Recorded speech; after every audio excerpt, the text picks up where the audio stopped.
여러분 환영합니다. 오늘 우리는 아주 흥미롭고 또 한편으로는 굉장히 심오한 해설의 시간을 가져보려고 합니다. 오늘 저와 여러분은 일종의 수사관이 될 건데요. 인류 역사의 종말이라는 그 거대한 미스터리를 다루는 아주 복잡한 신학 텍스트의 비밀을 하나하나 해독해 볼 겁니다. 과연 인류의 끝이라는 이 무거운 주제 뒤에 어떤 치밀한 논리가 숨어 있는지 지금부터 저와 함께 본격적으로 파헤쳐 보시죠. 자, 바로 본론으로 들어가 볼까요? 오늘 우리가 분석할 자료에 따르면 수많은 사람들은 성경에 기록된 종말의 묘사를 아주 문자 그대로, 그러니까 실제로 일어날 물리적인 파괴로 믿어왔습니다. 베드로서나 마티복음 같은 곳에 보면 묘사가 엄청나잖아요. 막 하늘이 불을 타서 소멸되고 해와 달이 빛을 잃고 심지어 별들이 하늘에서 떨어지는 그런 아주 폭발적이고 압도적인 이미지들 말입니다. 이 텍스트는 우선 이런 강렬한 묘사들을 우리 앞에 객관적으로 툭 던져놓습니다. 근데 여기서 우리의 시선을 확 사로잡는 정말 날카로운 질문이 하나 등장합니다. 과연 이 엄청난 묵시록적 사건들이 문자 그대로 진짜 지구가 불타 없어지는 물리적인 파괴를 뜻하는 걸까요? 아니면 성경의 다른 많은 부분들이 그렇듯 아주 깊은 진리를 숨겨둔 비유일까요? 흥미롭게도 이 자료는 이 수수께끼를 풀기 위해서 미래를 상상할 게 아니라 오히려 아득한 과거, 즉 태초를 아주 깊이 파고들어야만 한다고 주장합니다. 첫 번째 주제, 인류 역사 종말의 미스터리입니다. 끝을 제대로 이해하려면 반드시 그 시작점을 알아야 한다는 거죠. 그래서 자연스럽게 두 번째 주제로 넘어갑니다. 바로 창조의 진짜 목적, 그러니까 애초에 신의 근본적인 의도가 무엇이었냐는 겁니다. 정말 놀랍게도 이 텍스트는 창조주가 도대체 왜 이 거대한 우주와 인간을 만들었는지 그 궁극적인 감정적 동기를 딱 한 단어로 정의해버립니다. 바로 기쁨입니다.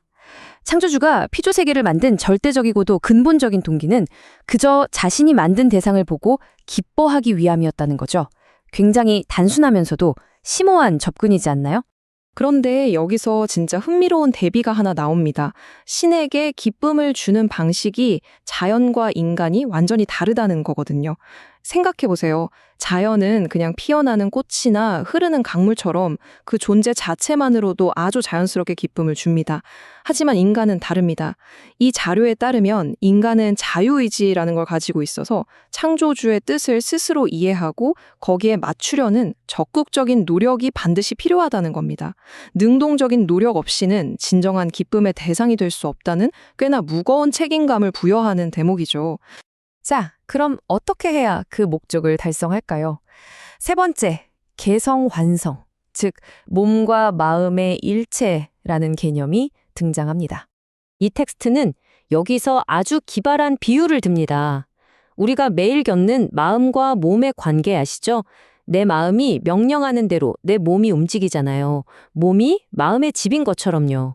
이 당연한 일상적 관계를 신과 인간이라는 아주 추상적인 관계에 그대로 대입해버립니다.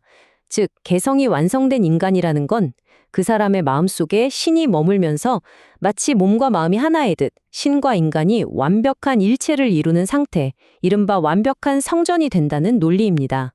여기서부터 텍스트의 논리가 굉장히 치밀해집니다. 만약 어떤 인간이 이렇게 신과 완벽하게 일체가 된 이 절대적 완성의 상태에 도달했다고 가정해보죠. 그럼 어떻게 될까요? 자료는 단호하게 말합니다. 그 상태에서는 죄를 지으려야 지을 수가 없다는 겁니다. 타락 자체가 불가능해진다는 뜻이죠. 만약 그렇게 완성된 상태에서도 타락할 여지가 남아있다면 그건 전능한 창조주의 애초 절대적 설계 자체에 치명적인 결함이 있다는 뜻이 되어버리기 때문입니다. 이렇게 완성된 개인이 생겨났다면 그 다음은 어떻게 될까요? 네 번째 주제, 이상적인 세계, 바로 지상천국입니다. 이 완벽함이 마치 물결처럼 퍼져나가는 과정을 한번 상상해보세요. 맨 처음 죄 없는 완성된 개인 한 명에서 출발합니다. 그 개인이 모여서 죄 없는 가정을 이루고요. 그 가정들이 모여서 이상적인 사회가 되고 결국엔 이 지구 전체가 하나의 거대한 지상천국이라는 글로벌 유토피아로 완성된다는 겁니다. 아주 체계적이고 유기적으로 쫙 확장되는 발전 모델을 제시하고 있죠. 그런데 이 유토피아 사회가 가져오는 결과 중 가장 놀라운 특징이 하나 있습니다. 바로 완벽하게 공유되는 공감 능력입니다. 이 이상적인 세계에서는 어느 한 사람이 고통을 겪으면 그 아픔이 그 사람 선에서 끝나는 게 아닙니다. 사회 전체가, 심지어 신조차도 그 고통을 자기 것처럼 똑같이 느낀다는 거예요. 내가 아프면 네가 아프고 우리가 아픈데 어떻게 이웃을 해치거나 범죄를 저지를 수 있겠어요? 논리적으로 그런 악행 자체가 아예 상상조차 불가능한 사회라는 겁니다. 그리고 여기서 진짜 예상치 못한 포인트가 하나 나옵니다. 보통 천국 하면 구름 위를 둥둥 떠다니거나 영적인 세상만 떠올리시잖아요. 그런데 이 텍스트는 이 지상 천국을 이루기 위해서는 고도로 발달된 과학 기술과 안락한 물리적 환경이 절대적인 필수 조건이라고 못을 박습니다. 그러니까 인간이 과학을 통해 자연을 주관하고 현실에서 완벽하게 편안한 환경을 구축하는 게 먼저라는 거죠. 첨단 과학이 천국의 필수 요건이라니? 이거 정말 신선한 관점 아닌가요? 하지만 우리의 현실로 돌아와 볼까요? 5번째 주제, 아름다운 이상과 정반대에 있는 뼈아픈 현실, 바로 인간의 타락과 지상 지옥입니다. 도대체 어디서부터 이 완벽했던 계획이 이렇게 틀어져 버린 걸까요? 자료는 그 답을 타임라인에서 찾습니다. 인간이 완성의 단계로 딱 넘어가기 전, 아직은 불완전하고 취약했던 그 성장 기간 도중에 타락이라는 치명적인 사건이 훅 치고 들어왔다는 겁니다. 그 결과 완성을 향하던 여정이 그대로 처참하게 단절되고 말았다는 거죠. 이 성장의 단절이 가져온 결과는 그야말로 비극적인 역전이었습니다. 본래대로라면 인자는 신의 성전이 되어서 거룩한 신성을 물려받았어야 했잖아요. 그런데 그 과정이 끊기면서 오히려 사탄이 머무는 집이 되어버렸고 결과적으로 사탄과 일체를 이루게 되었다는 주장입니다. 텍스트는 이렇게 인간이 신성 대신 악성을 물려받으면서 인간의 근본적인 본성 자체가 완전히 뒤바뀌어 버렸다고 설명합니다. 이 추락의 여파는 정말 파괴적입니다. 멀리 갈 것도 없이 우리가 매일같이 뉴스에서 접하는 이 끔찍한 현실, 바로 지상지옥의 구체적인 모습들이 나타나는 거죠. 신과의 수직적인 관계가 툭 끊어져 버리니까 그 여파로 인간들 사이의 수평적인 관계마저 다 산산조각이 났습니다. 남의 고통에 전혀 공감하지 못하고 아무런 죄책감 없이 타인을 짓밟고 해치는 참혹한 현실이 도래했다는 겁니다.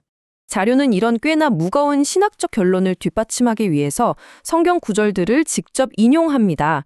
요한복음에 나오는 이 세상 임금이나 고린도 후서의 이 세상의 신이라는 표현들이 바로 그 증거라는 거죠.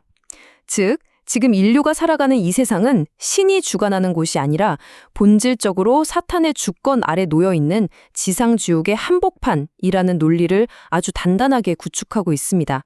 자, 여러분, 어느덧 오늘 해설의 마지막입니다. 우리가 왜 이토록 단절된 현실, 즉 지상지옥을 살아가게 되었는지 그 근원을 쭉 따라와 봤는데요. 여기까지 오니까 맨 처음 얘기했던 그 불타고 파괴되는 묵시록의 폭발적 이미지가 조금은 다르게 다가오지 않으시나요?